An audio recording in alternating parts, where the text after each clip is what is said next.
तर नमस्कार मित्रांनो, जय हिंद, जय महाराष्ट्र. आज आपण या छोट्याशा व्हिडिओमध्ये बघणार आहोत माझ्या बहिणीला भेटलेला वेलकम किट, जे तिच्या जॉईनिंगच्या टायमिंगला भेटलं आहे कॅब जेमिनायकडून. सो त्या किटमध्ये काय काय आहे ते बघूया डिटेल्समध्ये. ही बुक,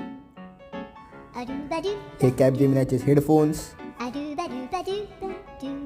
ही कॅब जेमिनायकडून भेटलेली बॉटल,